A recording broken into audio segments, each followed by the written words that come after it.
Primes, prestations, bénéficiaires, police d'assurance, protection temporaire, couverture permanente, assurance vie entière. Si ça vous fait tourner la tête, vous n'êtes pas tout seul, c'est normal. Les assurances vie, c'est quand même relativement compliqué. Je pensais pas que c'était si compliqué jusqu'à temps que je travaille là-dedans. Puis finalement, je me suis rendu compte que c'est quand même un monde. Tu sais, des produits qui sont assez simples à comprendre. Il y a des produits qui sont très, très compliqués. Aujourd'hui, ce que je vais faire avec vous, c'est que je vais vous expliquer au moins la base pour que vous puissiez mieux comprendre pour mieux gérer. Restez avec moi parce qu'à la fin, j'ai un pro tip pour vous aider aussi à bénéficier de la meilleure couverture possible. Donc, en tout premier lieu, qu'est-ce que c'est que l'assurance vie? Donc, l'assurance vie, c'est une promesse financière faite à vos proches. Ce que je veux dire, c'est qu'en échange d'un montant payé, qu'on appelle la prime, l'assureur s'engage à verser une somme d'argent convenue à vos bénéficiaires, qu'on appelle le capital assuré. Si vous décédez pendant la période du contrat, ce qu'on appelle la période de couverture. Donc, en gros, l'assurance vie, c'est pas une protection pour vous, c'est une protection pour les autres. Vous êtes mort, rendu là, on s'en fout. Le problème, par exemple, c'est que les gens qui vous survivent, votre famille, vos associés, si vous êtes en business, des trucs comme ça, vos enfants, eux vont avoir des problèmes par la suite. Par exemple, des frais funéraires, des dettes à rembourser, des impôts à payer sur la succession. Il y a toutes sortes de choses qui vont tomber sur les gens autour de vous pendant ce temps-là. Et puis, en plus, c'est pendant le moment où ils sont le plus chargés émotivement. Sur l'entreprise, c'est encore plus complexe parce que là, il faut potentiellement engager quelqu'un d'autre, il faut potentiellement former des gens, il faut faire un transfert des actions à d'autres actionnaires si vous avez des associés. Donc, ça enclenche là toutes sortes de choses qui complique énormément la vie des gens autour de vous. Donc, ça sert à ça, l'assurance vie. C'est pas pour vous, c'est pour les autres. C'est comme un cadeau que vous laissez aux autres. Donc, qu'est-ce qui influence le prix de l'assurance vie? Il y a plusieurs facteurs qui affectent le coût de l'assurance vie, ce qu'on appelle la prime. La première chose qui va faire une différence sur le prix, donc la prime que vous devez payer, c'est le capital assuré. Le capital assuré, comme je disais tantôt, c'est combien la compagnie va devoir payer si jamais le risque se produit. Dans le cas de l'assurance vie, le risque, c'est le décès. Donc, vous décédez, la compagnie doit verser 15 000 $ par exemple, pour payer vos frais funéraires. C'est pas un très gros montant. La prime devrait pas être très élevée. Alors que, je sais pas, quelqu'un d'autre a une assurance vie de 1 million parce qu'il faut racheter des parts, il faut payer des impôts, il faut faire tout ça de trucs. Évidemment, le prix de la prime va être beaucoup plus élevé dans ce cas-là. Le deuxième point qui fait évidemment une énorme différence, c'est ce qu'on appelle les probabilités de réalisation du risque. Donc, dans ce cas-ci, le décès, est-ce qu'il y a des grosses chances que ça se produise ou pas? Évidemment, quelqu'un de jeune, par exemple, qui fume pas, puis qui est en bonne santé, il y a beaucoup moins de chances de décéder que quelqu'un de plus vieux qui a déjà des problèmes cardiaques, par exemple. Donc, c'est sûr que la personne plus vieuse, malheureusement, va devoir payer plus cher que la personne plus jeune. Maintenant qu'on a posé les bases, on va regarder c'est quoi les différents types d'assurance vie. Moi, je les ai séparés en 3, ça pourrait être plus, ça pourrait être moins, là, mais selon moi, 3, ça fait du sens. Donc, les assurances temporaires, les assurances crédit, puis les assurances permanentes. L'assurance crédit, c'est une forme d'assurance temporaire. Pourquoi je l'ai rajouté dans les familles? C'est parce qu'il y a des caractéristiques qui font que c'est quand même assez différent. Puis, je vais vous dire un peu plus loin pourquoi on va essayer d'éviter le plus possible ce type d'assurance-là. Donc, premièrement, l'assurance temporaire, c'est sans doute l'assurance la plus connue. C'est une assurance, comme son nom le dit, qui est limitée dans le temps. Donc, elle va prendre fin après une certaine période d'années, donc peut-être 10, 15, 20 ans, ou peut-être rendu à un âge que vous avez spécifié dans le contrat. Donc, par exemple, une assurance temporaire jusqu'à 65 ans. L'objectif de l'assurance temporaire, c'est de couvrir un besoin temporaire. Wow!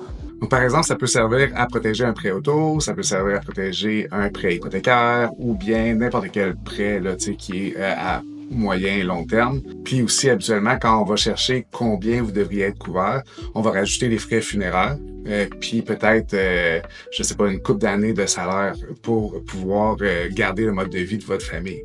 Donc souvent, en fait, si jamais le risque se réalise, la qualité de vie de la famille va augmenter, puis c'est ce qu'on cherche. Parce que c'est déjà une période qui est extrêmement difficile. Si on peut au moins avoir un certain répit au niveau financier pendant ce temps-là, puis pendant quelques années, mais c'est déjà ça de moins, tu sais. Puis c'est comme si ça rapporte pas la personne, mais t'es comme, bon, ben au moins j'ai ça, tu sais. L'avantage principal de l'assurance temporaire, c'est vraiment 100% le prix. Il n'y a aucune autre assurance qui va vous coûter moins cher pour un aussi haut capital assuré. Pourquoi? Parce que, ben, par exemple, dans un horizon de 10 ans, si vous êtes assuré pendant 10 ans, les chances que vous décédiez sont quand même faibles. Donc, la compagnie d'assurance a des bonnes chances de garder les primes que vous avez payées. Donc, par exemple, sur, je sais pas, 100 contrats d'assurance que la compagnie a signés, il y en a peut-être 20 qu'elle va devoir payer sur les 100. Donc, il y a 80 personnes qui vont mettre les primes dans ses poches. Fait que c'est sûr qu'elle peut charger beaucoup moins cher pour chaque contrat, vu qu'au bout du compte, tu sais, elle en garde pas mal. Le désavantage principal, c'est justement si vous décédez pas, c'est pas de malchance, mais si vous décédez pas, ben les primes que vous avez payées vous reviennent pas. Dans ce sens-là, je comprends ça un peu à un loyer, justement. Donc, ça remplit la fonction que ça a besoin de remplir. Ça comble le besoin que ça a besoin de combler. Mais c'est définitivement pas un investissement. C'est quelque chose qu'on a besoin, qu'on va utiliser pendant un certain temps. L'assurance crédit, c'est une forme d'assurance temporaire qui est reliée à un crédit spécifique ou à un prêt spécifique. Donc, ce qu'on voit le plus souvent, c'est l'assurance hypothécaire. Tu sais, quand on prend une hypothèque, il vous suggère de prendre l'assurance hypothécaire. L'assurance hypothécaire, en gros, c'est juste une assurance vie temporaire. La grosse différence avec une assurance temporaire normale, c'est que, premièrement, il n'y a pas de flexibilité sur le montant que vous pouvez choisir. Vous pouvez pas dire, je vais rajouter un peu pour les frais funéraires, puis ci, puis ça.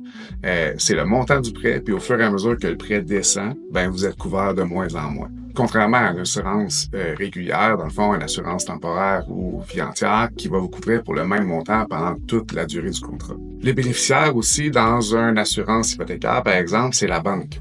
Donc, quand vous décédez, la banque va avoir le montant de votre assurance. Il n'y a rien qui va à votre famille, à vos associés, à quoi que ce soit. Oui, ça rembourse le prêt, mais c'est tout. Les primes sont réévaluées aussi à chaque renouvellement d'hypothèque. Donc, ce que ça veut dire, en fait, c'est que à chaque 3 ans, 5 ans, quand vous signez une nouvelle hypothèque, les primes vont être considérées à l'âge que vous avez maintenant. Donc, vous signez votre première hypothèque à, 30 ans, on vous donne un prix d'assurance de 30 ans. Dans 5 ans, quand vous signez votre autre hypothèque, vous avez votre prix de 35 ans, et ainsi de suite. Alors que si, à 30 ans, vous prenez une assurance temporaire de 25 ans, vous allez avoir votre prix de 30 ans pendant 25 ans. Donc, le prix est évidemment beaucoup plus avantageux dans une assurance temporaire régulière. Donc, selon moi, les 2 trucs, par exemple, les 2 raisons pour lesquelles il faut éviter ce type d'assurance-là, puis pour moi, ça fait aucun sens. Quand j'ai appris ça, j'étais comme, en tout cas, vous allez comprendre. C'est que l'évaluation des risques est faite par la suite, donc après votre décès. Fait que si jamais, par exemple, pendant votre période, si vous avez payé des frais, vous avez payé votre assurance, et puis là, vous décédez, la banque va dire comme, bon, elle est décédée, est-ce qu'elle avait le droit d'avoir cette assurance-là? Puis c'est là qu'elle va commencer à poser des questions. Puis c'est là qu'elle va chercher à dire, ouais, mais il y avait ça, par exemple, puis avoir su, on l'aurait pas couvert, tu sais. Mais là, c'est trop tard, vous êtes décédé. Dans une assurance temporaire régulière ou une assurance permanente, on va vous poser les questions avant. Puis quand on dit vous êtes assuré, vous êtes assuré. Il n'y a pas de je vais revenir là-dessus, puis peut-être que, tu sais. Donc ça, moi, je trouve ça absolument fâchant de croire que je pourrais avoir payé de l'assurance puis me faire refuser après que je sois décédé. C'est genre... C'est pas correct, là. L'autre chose, c'est que les conditions préexistantes vont être réévaluées à chaque signature de contrat. Donc, à chaque fois que vous re-signez un contrat avec votre banque pour votre assurance hypothécaire, toutes les conditions que vous avez eues jusqu'à maintenant vont se rajouter comme conditions préexistantes. Donc, quand vous avez, par exemple, une assurance temporaire normale, vous, je sais pas, la prenez à 30 ans, là, tout ce que vous avez eu avant ne sera pas nécessairement couvert. Tu sais, si vous avez déjà, je sais pas, eu des AVC, ça se peut qu'on dise, OK, on ne couvre pas les AVC. Sauf que à la banque, à chaque 3 ans ou 5 ans, ou peu importe, à chaque fois que vous signez un nouveau contrat, là, tout ce qui s'est passé dans les 3, 5, 10 dernières années vont se rajouter comme conditions préexistantes. Fait que vous êtes de moins en moins couvert au fur et à mesure que ça avance. Donc, ces 2 raisons-là, pour moi, font qu'il faut absolument éviter ce type d'assurance-là dans presque tous les cas. Maintenant, l'assurance permanente. Donc, comme son nom l'indique, l'assurance permanente va vous couvrir toute votre vie. L'idée, c'est de couvrir les frais funéraires, l'impôt de la succession, puis de laisser un héritage à vos proches. Son avantage principal, c'est évidemment que vous êtes certain à 100% qu'elle va payer. Parce que les chances que vous mourrez c'est un peu la sécurité ultime, là, t'sais. Donc, vous êtes sûr et certain que peu importe dans combien de temps, l'argent va revenir à vos proches, puis vous n'aurez rien perdu. Ça a bien sûr un coût, par exemple, parce que, tu sais, quand on parlait de risque tantôt, là, l'assureur, il sait qu'il va payer, là. Il n'y a pas de moment où il ne paiera pas. Il est comme, la personne, elle va mourir à un moment donné. Fait que c'est sûr que le prix est beaucoup plus élevé. parce que le risque est à 100%. Ce qui arrive, c'est que souvent, bon, évidemment, sur une totalité de tous les contrats d'une compagnie d'assurance, il y en a qui vont décéder plus jeunes, il y en a qui vont décéder plus vieux. L'argent qui est ramassé est placé, donc ça fait de l'intérêt. Fait qu'au bout du compte, ils réussissent à se trouver évidemment un petit profit là-dedans, c'est sûr. Il se trouve toujours un profit là-dedans, sinon ça n'existerait pas. Puis ce que je vous dirais en plus, c'est que, tu sais, par exemple, si vous payez 300 $ par mois pour votre assurance, vous allez être couvert pour un plus haut montant que si vous mettez 300 $ par mois de côté. Les chances que vous arriviez plus haut que l'assurance sont presque nulles. Donc, vous êtes toujours gagnant d'y aller avec une assurance. D'ailleurs, en plus, quand l'assurance paye, c'est de l'argent qui est libre d'impôt. Donc, peu importe que ce soit beaucoup plus que ce que vous avez mis, l'argent est tout libre d'impôt. Donc, juste pour ça, c'est un gros avantage. L'assurance vie a sa raison d'être. Il existe vraiment plein de sous-produits, mettons, dans la catégorie des permanents.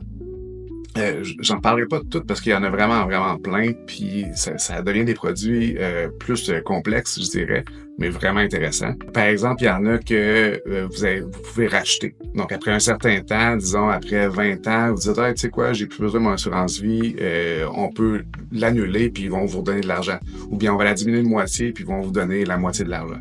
Ça peut être aussi que après 20 ans, je paye plus de primes puis je suis couvert pour le restant de ma vie. Ou bien, pour le restant de ma vie, je commence avec une assurance à 50 000 puis ça augmente 60, 70, 75, 100, 200 au fur et à mesure que je vieillis. Ça peut être... cette assurance-là, je vais l'utiliser pour cautionnement pour un prêt. Puis comme ça, je vais emprunter de l'argent puis je vais vivre sur une marge de crédit qui va être garantie par le prêt. Tu sais, que vous n'êtes pas obligé de comprendre tout ça. Ce que je vous dis, c'est que la famille des assurances vie permanente est énorme. Puis il y a toutes sortes de choses à faire avec ça. Donc, c'est sûr que quand vous parlez à votre CSF, à votre conseiller de sécurité financière, ça, c'est une famille qui est vraiment intéressante si vous avez le budget pour. Donc, si on revient à mon analogie que je disais plus tôt, tu sais, si l'assurance temporaire, c'est un loyer, l'assurance permanente, c'est plus une maison. Puis même, dépendant du produit, ça pourrait être un plex, parce que là, ça devient des investissements. Puis vous retirez une valeur de ça, tu sais. Maintenant, on est rendu à mon pro tip de cette vidéo-là, comme je vous avais promis. Donc, prenez en considération que la plupart des assurances temporaires vont vous offrir un droit de renouvellement ou de transformation. Ce que ça veut dire, ça, c'est que vous pouvez changer en permanent ou juste continuer à avoir à la suite de votre 25 ans, par exemple. Okay? Sans examen médical. Puis c'est là la grosse partie. Sans examen médical. Ce que ça veut dire, c'est que si jamais votre condition s'est détériorée pour X raisons, vous pouvez continuer d'être couvert quand même. Donc, mon conseil, c'est prenez la couverture la plus importante possible pendant que vous êtes jeune. De cette façon-là, si jamais vous arrive quelque chose, comme un problème de santé imprévu ou un diagnostic de je sais pas quoi, vous aurez toujours la possibilité de conserver cette assurance pour le reste de votre vie. C'est ça qu'on appelle protéger son assurabilité. Je connais quelqu'un que, dans la jeune vingtaine, il s'est fait diagnostiquer un problème quelconque, là, c'est pas important. Puis là, il est plus assurable. Donc, il n'y a plus une compagnie qui veut l'assurer parce que, bon, ses chances de décès sont plus élevées que la norme, puis les compagnies sont comme, ouais, non, on veut pas prendre ce risque-là. L'affaire, c'est que là, ce gars-là, il n'y a plus aucune option. Pour prendre des assurances, en fait, il y a des options d'assurance, mais c'est très peu puis c'est très cher. Alors que si ses parents lui avaient pris, par exemple, une assurance vie temporaire 25 ans de 200 000 $ quand il était jeune, il aurait pu renouveler cette assurance-là le restant de sa vie, puis il aurait eu cette protection-là, puis il aurait même pu la transformer en permanente plus tard. Donc, c'est un grand cadeau que vous faites à vos enfants ou même à vous-même quand vous êtes jeune. Si vous savez surtout qu'il y a des troubles héréditaires dans votre famille, prenez-en une tôt pendant que vous êtes encore assurable, puis vous allez pouvoir la garder avec vous le restant de votre vie, tu sais. Donc voilà qui conclut la vidéo. Là, je sais que c'était un sujet qui est dense puis qui est pas nécessairement... J'espère que j'ai réussi comme à expliquer quand même bien et à vulgariser les concepts. Si jamais vous avez des questions, n'hésitez pas à les poser dans les commentaires. Et puis évidemment, c'est sûr que l'idéal, c'est de parler à votre conseiller en sécurité financière. Si vous en avez pas, j'en connais un bon, juste à m'écrire puis je vais vous dire c'est qui. Maintenant, j'ai vraiment l'idée de faire d'autres vidéos spécifiquement pour ce qui est des assurances vie pour les entrepreneurs parce qu'encore une fois, là, c'est tout un monde. Puis de comment choisir, comment s'assurer qu'on est bien couvert. Donc, likez ma vidéo, abonnez-vous à ma chaîne, puis je vous souhaite une excellente journée.